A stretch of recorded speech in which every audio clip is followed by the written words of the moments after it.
Assalamualaikum warahmatullahi wabarakatuh.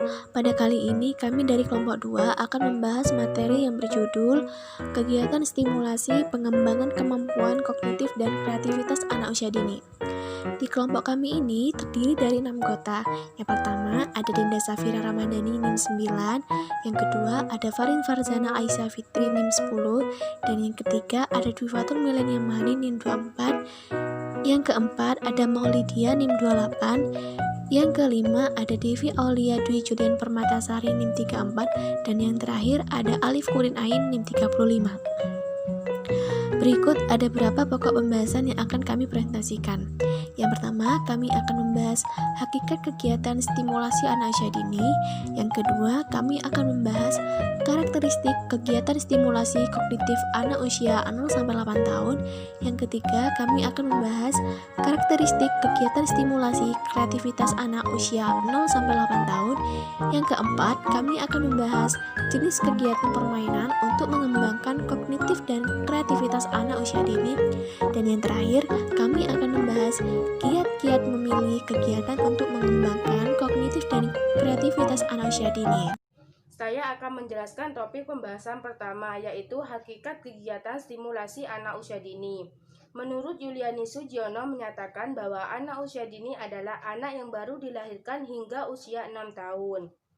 Sementara itu, menurut Direktur Pendidikan Anak Usia Dini mendefinisikan anak usia dini adalah anak yang berada rentang usia 0-6 tahun, baik yang terlayani maupun tidak terlayani di lembaga pendidikan anak usia dini. Jadi dapat disimpulkan bahwa anak usia dini merupakan sekelompok manusia yang berada dalam proses perkembangan dan pertumbuhan. Pada usia tersebut, para ahli menyebutkan sebagai masa emas, yang hanya terjadi satu kali dalam perkembangan kehidupan manusia. Pertumbuhan dan perkembangan anak usia dini perlu diarahkan pada fisik, kognitif, sosial, emosional, bahasa, dan kreativitas yang seimbang sebagai peletak dasar yang tepat guna pembentukan pribadi yang utuh. Untuk memaksimalkan keenam aspek perlu menstimulasi atau merangsang agar perkembangan anak dapat bekerja dengan baik. Stimulasi anak prasekolah yakni aktivitas merangsang keahlian dasar yang dimiliki seorang anak supaya tumbuh kembang secara maksimal. Dalam memberikan stimulasi pada anak usia dini harus dilakukan dengan akurat, sistematis, dan sesuai dengan kelompok usia anak. Hasil eksperimen menunjukkan bahwa anak yang kurang kasih sayang dan kurang perangsangan akan menghadapi gangguan dalam pertumbuhan dan perkembangannya, serta kesusahan dalam berinteraksi dengan orang lain. Perangsangan yang akan diberikan kepada anak selama 3 tahun pertama atau Golden Age akan mewarisi pengaruh sangat besar bagi perkembangan daya pikirnya dan menjadi dasar pembentukan kehidupan yang akan datang. Semakin dini perangsangan yang diberikan kepada anak, maka perkembangan anak semakin baik. Jadi, semakin banyak mewarisi perangsangan yang diberikan kepada anak, maka wawasan anak akan menjadi ekstensif sehingga perkembangan anak semakin maksimal. Sebaliknya, jika seorang anak tidak pernah diberikan perangsangan, maka jaringan daya pikirnya akan mengecil, sehingga fungsi daya pikirnya akan menurun. Hal inilah yang mengakibatkan perkembangan anak akan menjadi terganggu. Pengertian stimulasi menurut para ahli. Menurut Diknes, orang tua harus selalu mewariskan rangsangan kepada seorang anak dalam semua aspek motorik kasar, serta motorik halus, bahasa, dan personal sosial. Sedangkan menurut Dr. Kusnandi Rusmil, yakni perangsangan merupakan cara orang tua atau keluarga untuk mengajak anak untuk bermain dalam suasana ceria, bahagia, senang, riang, dan kasih sayang. Kegiatan bermain dan suasana cinta ini berguna untuk merangsang seluruh sistem indera, melatih kemampuan motorik halus dan kasar, keahlian komunikasi, serta perasaan pikiran si anak. Selanjutnya, menurut Siswono, perangsangan merupakan suatu cara stimulasi anak untuk memperkenalkan suatu wawasan atau keterampilan baru yang sangat berguna atau penting dalam meningkatkan daya pikir seorang anak. Kemudian menurut Suherman, perangsangan dilakukan oleh orang tua atau keluarga setiap ada kesempatan atau sehari-hari. Perangsangan harus disesuaikan dengan usia dan prinsip perangsangan. Yang terakhir, menurut Dr. Sujatmiko, stimulasi dini merupakan rangsangan bermain yang dilakukan sejak baru lahir. Perangsangan dipercaya dapat mempengaruhi pertumbuhan yang berguna untuk kecepatan proses pembelajaran dan memori atau ingatan. Jadi tujuan dari kegiatan stimulasi pada seorang anak yakni untuk membentuk anak meraih atau mencapai tingkat perkembangan yang optimal atau sesuai dengan yang diharapkan. Tindakan ini meliputi berbagai aktivitas untuk merangsang perkembangan anak, seperti latihan gerak, berbicara, berpikir, kemandirian, dan bersosialisasi. Adapun prinsip-prinsip stimulasi menurut Departemen Kesehatan. Dalam tindakan perangsangan atau stimulasi ada beberapa prinsip yang perlu diperhatikan. Yang pertama, perangsangan dilakukan dengan dilandasi rasa cinta dan kasih sayang. Yang kedua, selalu tunjukkan sikap dan perilaku baik karena anak akan meniru tingkah laku orang-orang terdekat dengannya. Yang ketiga, berikan perangsangan sesuai dengan kelompok usia anak. Yang keempat, lakukan stimulasi secara bertahap dan berkelanjutan sesuai dengan umur anak. Yang kelima, gunakan alat bantu atau permainan yang aman dan sederhana. Yang keenam, berikan kesempatan yang sama pada anak laki-laki dan perempuan. Dan yang terakhir, berikan selalu pujian bila perlu beri hadiah atas keberhasilannya. Perkenalkan, nama saya Divi Aulia Dwi Julian Permatasari dari NIM 34. Di sini saya akan menjelaskan materi tentang karakteristik kegiatan stimulasi pengembangan kognitif pada anak usia 0 sampai 8 tahun.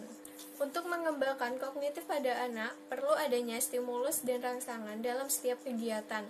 Sebelum kita melakukan kegiatan, alangkah baiknya kita mengetahui karakteristik kegiatan apa yang dapat mengembangkan kemampuan kognitif pada anak usia 0 sampai 8 tahun, yaitu sebagai berikut. Yang pertama yaitu kegiatan yang dapat mengembangkan kemampuan auditori pada anak usia dini.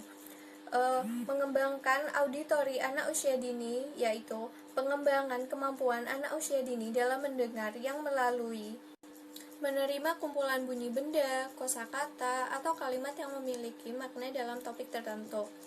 Kemampuan yang dikembangkan antara lain seperti mendengar, menirukan bunyi, mendengarkan cerita dengan baik, mengungkapkan kembali cerita secara sederhana, dan mengikuti perintah lisan yang telah diucapkan sebelumnya. Yang kedua yaitu kegiatan yang dapat mengembangkan kemampuan visual pada anak usia dini. Pengembangan visual pada anak usia dini yaitu kemampuan yang berhubungan dengan penglihatan, pengamatan, perhatian, dan tanggapan, serta persepsi anak terhadap lingkungan di sekitarnya. Kemampuan yang dikembangkan antara lain seperti mengenali benda sehari-hari, mengetahui dan dapat membandingkan benda dari ukuran, bentuk, atau warna yang berbeda. Yang ketiga yaitu kegiatan yang dapat mengembangkan kemampuan taktil pada anak usia dini. Pengembangan taktil anak usia dini yaitu kemampuan yang berhubungan dengan indera peraba atau tekstur pada anak usia dini. Kemampuan yang dikembangkan antara lain yaitu mengembangkan kesadaran terhadap indera sentuhan, dan anak dapat mengembangkan kemampuan kosakatanya seperti anak mengetahui tebal tipis, halus kasar, panas dingin, dan lain sebagainya. Yang keempat yaitu kegiatan yang dapat mengembangkan kemampuan kinestetik anak usia dini. Pengembangan kinestetik anak usia dini merupakan kemampuan yang berhubungan dengan kelancaran gerak atau keterampilan serta motorik halus anak usia dini yang mempengaruhi perkembangan kognitif pada anak. Kemampuan yang dikembangkan yaitu seperti mengkoordinasi keseimbangan, kekuatan, kelenturan, otot-otot tubuh, seperti anak bisa memegang gunting, anak bisa mewarnai, anak bisa memegang pensil dengan benar, anak bisa berlari-lari, melompat-lompat, dan lain sebagainya. Yang kelima yaitu kegiatan yang dapat mengembangkan kemampuan aritmatika anak usia dini. Pengembangan aritmatika anak usia dini ini diarahkan untuk kemampuan matematika pada anak usia dini. Kemampuan yang dikembangkan antara lain seperti mengenali atau membilang angka, menyebut urutan bilangan, menghitung benda, dan lain-lain yang berhubungan dengan matematika pada anak usia dini. Yang keenam yaitu kegiatan yang dapat mengembangkan kemampuan geometri anak usia dini. Pengembangan geometri anak usia dini merupakan kemampuan yang berhubungan dengan konsep bentuk dan ukuran. Anak diharapkan dapat mengukur benda secara sederhana. Anak bisa mengetahui dan membandingkan ukuran seperti besar, kecil, panjang, pendek. Dan anak bisa menyebut, mengelompokkan, dan menunjuk bentuk-bentuk geometri seperti segitiga, lingkaran, persegi panjang, dan persegi. Yang terakhir yaitu kegiatan yang dapat mengembangkan kemampuan sains anak usia dini. Pengembangan kemampuan sains pada anak usia dini ini berhubungan tentang bagaimana pengamatan, percobaan, lingkungan yang ada di sekeliling atau di sekitar anak. Mengajarkan sains permulaan pada anak dapat mengajaknya dengan ke alam bebas seperti ke kebun atau ke taman.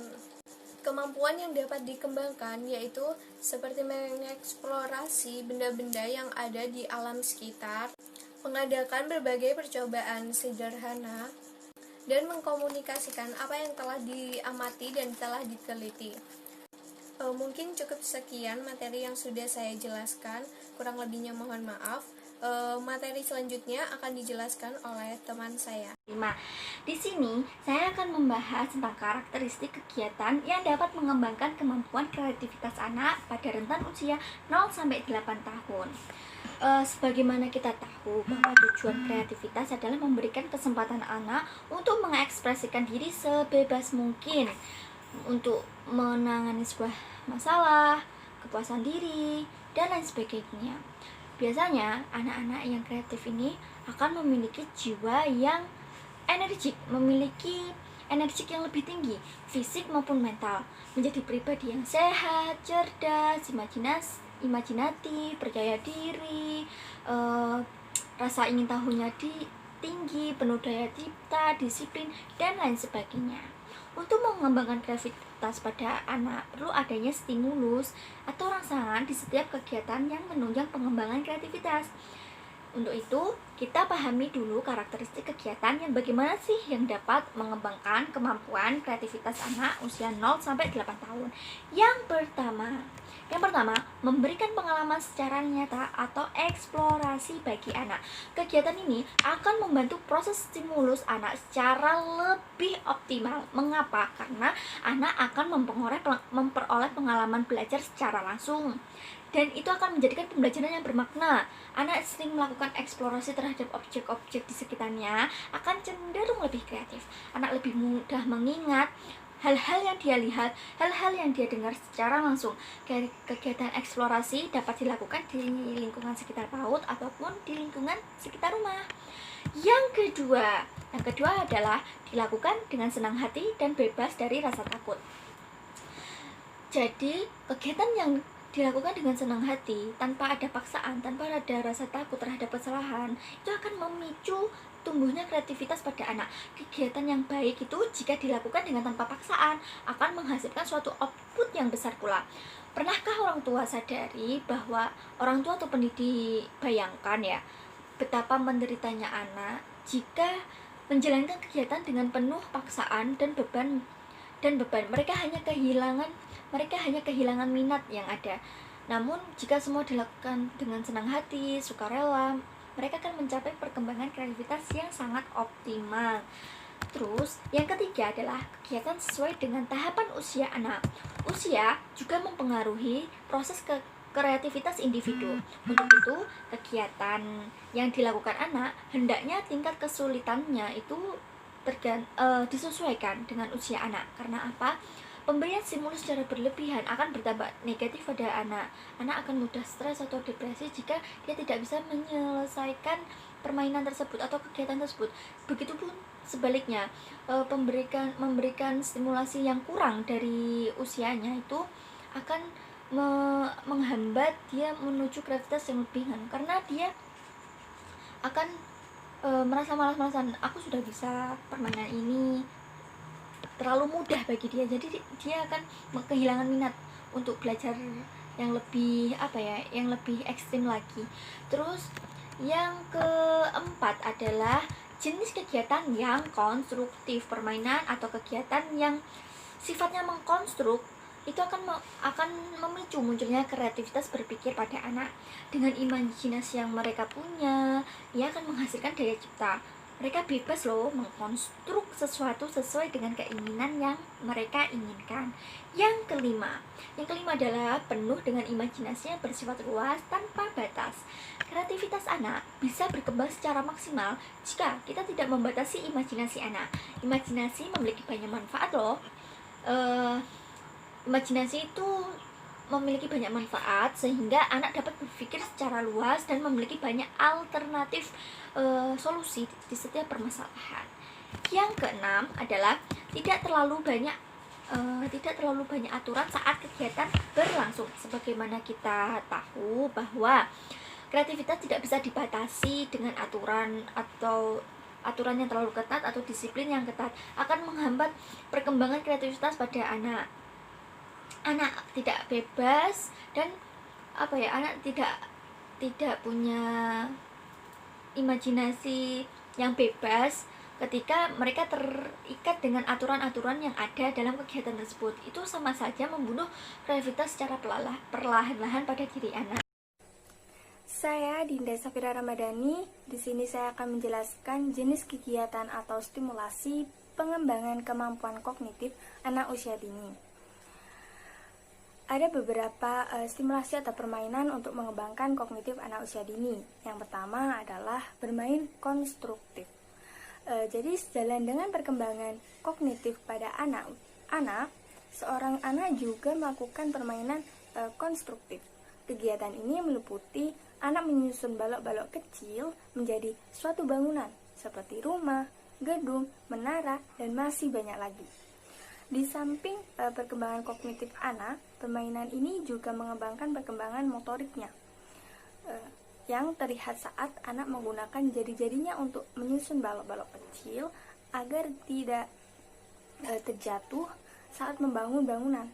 Dan pada waktu yang bersamaan, perkembangan kognitif anak beroperasi, yaitu saat anak mencoba berpikir agar balok yang disusun itu tidak terjatuh atau seimbang, dan memilih balok-balok yang tepat untuk menjadikan suatu bangunan yang diinginkan anak.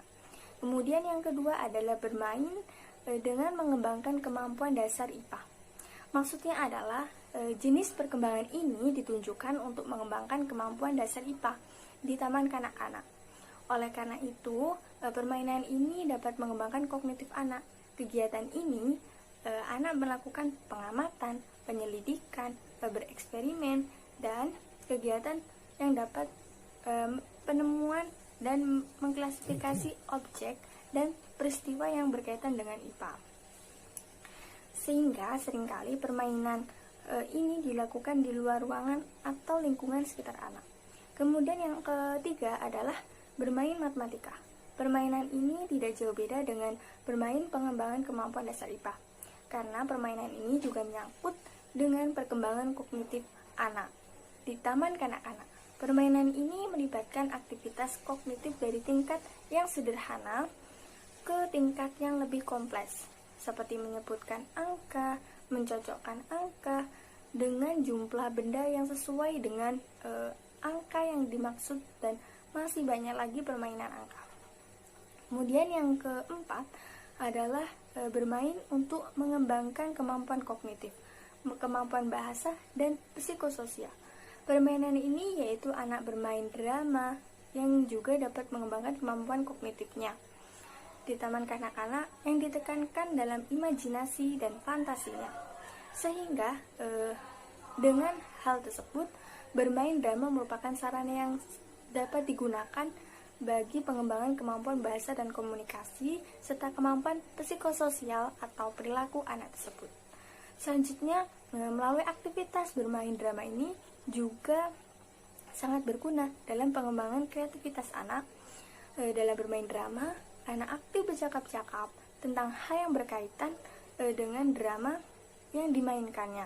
Aktivitas ini bermanfaat bagi pengembangan kemampuan anak dalam bersosialisasi, berkomunikasi. Kemudian yang nomor 5 adalah bermain koordinasi gerak motorik.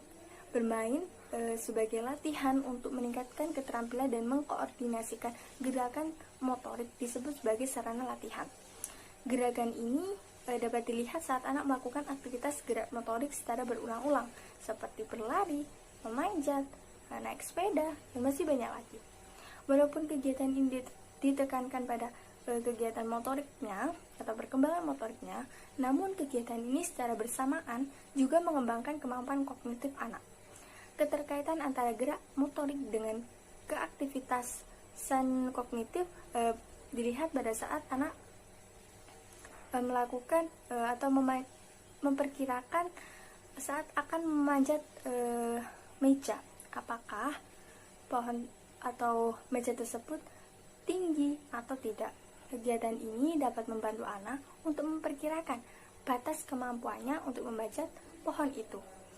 Kemudian yang nomor 6 adalah bermain formal. Bermain formal ini dilakukan anak saat melakukan bermain yang bersifat pertandingan atau perlombaan. Kegiatan ini memiliki aturan, struktur, dan tujuan. Misalnya bermain untuk menang, seperti anak pada saat bermain kelereng, sepak bola, lomba lari, dan lain sebagainya. Anak TK sudah melakukan aktivitas ini walaupun masih pada tahap pemula. Jadi, permainan ini relatif melatih kognitif anak pada kefokusan saat melakukan kegiatan tersebut. Nomor 7 adalah bermain dengan menyebutkan gambar. Maksudnya, dari permainan ini, guru atau orang tua akan menunjukkan gambar hewan atau benda-benda yang sudah dikenali anak. Dan bertanya, benda apa dan hewan apa ini? Begitu. Sehingga anak akan berpikir lebih keras untuk menjawab pertanyaan itu. Kegiatan itu dapat meningkatkan perkembangan kognitif saat menjawab pertanyaan yang diberikan oleh orang tua atau guru tersebut. Kegiatan itu dapat meningkatkan perkembangan kognitif anak dan dalam berpikir dan mencari jawabannya. Kemudian yang terakhir adalah bermain berkebun. Seringkali di sekolah mengadakan permainan outdoor atau kegiatan outdoor di sekitar kelasnya. Salah satunya ialah dengan bercocok tanam atau berkebun. Di sini guru telah menyiapkan alat perlengkapan berkebun. Guru hanya memberikan instruksi dan memberi contoh apa yang harus dilakukan anak. Secara tidak langsung, anak akan berpikir apa yang harus dia lakukan dan dalam kegiatan tersebut, sehingga perkembangan kognitif anak akan aktif dalam kegiatan tersebut. Baik, saya Farin Farjana Aisyah Fitri, NIM 10, akan mempresentasikan tentang kegiatan mengembangkan kreativitas anak usia dini. Nah, meliputi kegiatan bernyanyi, bermain plastisin, bermain menyambung kata, menggambar dan mewarnai, bermain puzzle, membuat kerajinan tangan. Nah, kreativitas pada anak usia dini ini akan muncul apabila individu memiliki motivasi yang tinggi, rasa ingin tahu, dan imajinasi. Seorang yang kreatif akan selalu mencari dan menemukan jawaban. Dengan kata lain, mereka senang dalam memecahkan suatu masalah. Nah, yang pertama itu adalah kegiatan bernyanyi. Kegiatan bermain yang dilakukan anak dapat berpengaruh terhadap perkembangan intelektual dan kreativitas anak. Misalnya, dapat meningkatkan kemampuan verbal, emosional, dan kecerdasan spesial. Bernyanyilah merupakan salah satu kegiatan musikal, dan kegiatan ini kreativitas anak seperti menikmati nyanyian dapat mengungkapkan perasaannya melalui bernyanyi. Wujud dari kemampuan beraktivitas untuk anak bernyanyi juga dapat mempertajam daya ingat anak, serta saat musik didengarkan oleh anak, maka dengan sendirinya anak itu akan menghasilkan karya kreatif berupa tarian dan nyanyian yang ia buat sendiri, sehingga bernyanyi dapat mengembangkan kreativitas anak usia dini. Lalu yang kedua ada bermain plastisin. Plastisin itu merupakan alat atau media yang terbuat dari tepung, minyak, garam, pewarna makanan, dan air, sehingga sangat mudah digunakan karena berupa benda yang lunak yang dapat diremas-remas, digulung, dan dibentuk sesuai keinginan dan imajinasi anak. sehingga daya kreatif anak akan berkembang saat bermain plastisin, karena saat anak membuat sesuatu imajinasinya tuh akan tercipta dan mereka itu akan menemukan hal-hal yang baru, mungkin yang akan membuat bentuk-bentuk apa yang ada di imajinasi anak tersebut. Lalu yang ketiga ada bermainan menyambung kata. Merupakan permainan yang paling praktis untuk dimainkan anak. Aturan mainnya itu anak duduk melingkar, lalu orang pertama menyebutkan satu kata yang harus disambung oleh yang di sampingnya dan seterusnya, sehingga setiap anak itu akan berinisiatif dan berimajinasi kata apa yang diucapkan selanjutnya, dan perkembangan kreativitas anak pun berkembang saat berlangsungnya permainan ini. Lalu yang keempat itu ada menggambar dan mewarnai.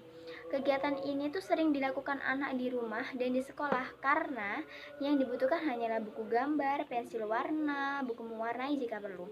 Di saat kegiatan ini, anak akan kreatif dalam melakukan seperti warna apa ya yang akan dipakai untuk mewarnai gambar ini, ide-ide apa ya yang akan saya gunakan untuk memperindah gambar ini, seperti itu. Lalu yang kelima itu ada bermain puzzle. Kegiatan menyusun gambar agar sesuai dengan bentuk aslinya ini memerlukan daya kreatif anak dalam mencari beberapa bagian gambar yang hilang. Kegiatan ini dapat mengasah kreativitas, konsentrasi, dan motorik halus anak. Jadi anak itu dapat menyusun gambar-gambar yang hilang pada puzzle tersebut untuk menyatukan gambar lagi pada puzzle tersebut agar gambarnya menjadi utuh kembali. Lalu yang keenam itu ada membuat kerajinan tangan. Lalu yang keenam ada membuat kerajinan tangan. Hal yang sering kita ketahui, anak itu suka bermain, namun untuk lebih menambahkan kreativitas anak, seharusnya anak itu diajak saat membuat permainan anak. Misalnya tuh untuk anak yang lebih dewasa, membuat figura, rumah-rumahan, membuat kartu ucapan, membuat mobil-mobilan. Namun dalam pengerjaannya menggunakan bahan yang aman bagi anak. Nah, seringkali dalam pembuatan tersebut anak itu berinisiatif dalam mendekorasi benda-benda tersebut, sehingga anak itu kreativitasnya lebih berkembang. Selanjutnya akan dilanjutkan oleh teman saya. Di sini saya akan menjelaskan pokok pembahasan yang kelima, yaitu kiat-kiat memilih kegiatan untuk mengembangkan kognitif dan kreativitas anak usia dini. Ketika kita mengembangkan kognitif dan kreativitas anak, kita perlu memilih kegiatannya sehingga kemampuan kognitif dan kreativitas anak dapat berkembang secara optimal. Memang tidak mudah memilih kegiatan yang benar-benar cocok untuk anak, namun juga tidak terlalu sulit yang dibayangkan. Dunia anak kan dunia bermain. Mereka menghabiskan sebagian besar waktunya untuk bermain. Jadi, untuk mengembangkan kognitif dan kreativitas anak, maka kegiatan tersebut harus berkaitan dengan bermain. Nah, bermain ini dapat kita lakukan di dalam ruangan maupun di luar ruangan. Berbagai kegiatan yang dapat dilakukan di dalam ruangan yaitu seperti bermain puzzle, menggambar, bermain musik, bermain peran, mendongeng, dan lain sebagainya. Sedangkan kegiatan yang dapat kita lakukan di luar ruangan yaitu seperti bermain pasir, bermain air, mengamati lingkungan sekitarnya, dan lain sebagainya. Di samping itu, kita juga tidak boleh asal-asalan untuk memberikan kegiatan permainan kepada anak. Kita harus benar-benar memilihnya. Berikut ada beberapa kiat-kiat untuk memilih kegiatan untuk mengembangkan kognitif dan kreativitas anak usia dini. Yang pertama, kita dapat mengamati bentuk dan jenis permainan yang disukai anak. Misalkan jika anak suka bermain puzzle atau suka menggabungkan berbagai potongan gambar untuk dirangkai menjadi satu. Jadi kita dapat memilih kegiatan yang menggabungkan set-set balok yang berisi alfabet dan angka. Jadi kita dapat menstimulasi kognitif anak melalui pengenalan huruf dan angka. Dan yang kedua, yaitu kita harus memilih kegiatan yang sesuai dengan usia anak. Jangan sampai kita memberikan kegiatan yang bisa membuat anak menjadi frustasi dan tidak tertarik lagi, sehingga tujuan awal kita untuk mengembangkan kognitif dan kreativitas anak tidak dapat berjalan secara lancar ataupun optimal. Agar hal tersebut tidak terjadi, maka pendidik dan orang tua harus benar-benar memilih kegiatan-kegiatan yang sesuai dengan usia anak. Contohnya, anak usia 49 tahun mampu mengelompokkan benda berdasarkan bentuk dan warnanya, sehingga kita dapat memilih kegiatan atau alat permainan yang membantu anak mengklasifikasikan atau mengelompokkan benda tersebut berdasarkan warna dan bentuknya. Yang ketiga yaitu memilih alat permainan yang bisa digunakan berbagai cara oleh mereka. Maksudnya anak dapat menggunakannya untuk membangun kreasi mereka sendiri. Misalkan balok yang dapat digunakan untuk membuat rumah, membuat jembatan, membuat mobil-mobilan, dan lain sebagainya. Contoh lainnya yaitu plastisin. Permainan tersebut dapat dilakukan oleh anak dengan imajinasi mereka yang berbeda-beda. Misalkan dengan plastisin tersebut anak dapat membuat bunga, membuat buah-buahan, membuat hewan, dan lain sebagainya. Hal ini dapat mengembangkan kreativitas anak usia dini. Dan yang keempat yaitu memilih permainan atau kegiatan yang memicu imajinasi mereka, serta dapat memberikan peluang untuk bermain peran. Maksudnya bermain peran ini adalah cara yang bagus untuk melatih dan mengembangkan kreativitas dan kognitif anak usia dini. Kegiatan ini sangat membantu anak dalam menuangkan ide, pikiran, atau gagasan yang dimiliki oleh anak. Contohnya yaitu bermain peran tentang liburan bersama. Mereka menganggap kursi yang dibalik itu sebagai bis atau mobil yang digunakan bersama. Yang kelima, kita dapat memilih kegiatan yang mendorong anak untuk lebih mengeksplorasi lingkungan sekitarnya atau lebih menjelajahi lingkungan sekitarnya. Kegiatan seperti ini tuh akan memicu rasa ingin tahu mereka lebih dalam dan dapat merangsang keinginan belajar anak. Contohnya, mengajak anak bermain di alam bebas atau ke kebun binatang. Di sana mereka akan mengamati berbagai macam hewan yang ada di kebun binatang tersebut. Anak pasti akan bertanya berbagai macam hal yang memicu rasa ingin tahu mereka. Yang keenam, pendidik dapat memilih kegiatan yang bersifat akademik. Contohnya seperti anak menyiapkan kertas dan pensil lalu bentuk pola yang nantinya akan diikuti oleh anak. Pola tersebut bisa berbentuk angka untuk mengenalkan sebuah angka, dan bisa juga berbentuk bangun datar untuk mengenalkan berbagai macam bangun datar kepada anak. Yang ketujuh yaitu pendidik dan orang tua dapat memilih kegiatan yang tidak membahayakan fisik dan psikologis anak. Kegiatan atau permainan untuk mengembangkan kognitif dan kreativitas anak diharapkan sangat-sangat aman dan tidak mengganggu psikologisnya. Perhatikan bahan mainan yang digunakan oleh anak dan juga dampak-dampak yang ada pada kegiatan tersebut. Yang terakhir yaitu memilih kegiatan yang menyenangkan dan dapat dinikmati oleh anak. Misalkan jika anak mengikuti kegiatan seni, biarkanlah mereka berkreativitas dan berkreasi dengan sesukanya. Tidak masalah jika anak hanya mampu mencoret-coret kertas tersebut atau kanvas tersebut secara abstrak. Jangan pernah membuat anak stres harus bisa gambar yang kita inginkan. Biarkanlah mereka menikmatinya. Jadi, fokuskan aktivitas tersebut untuk mengembangkan atau menstimulasi kognitif dan kreativitas anak.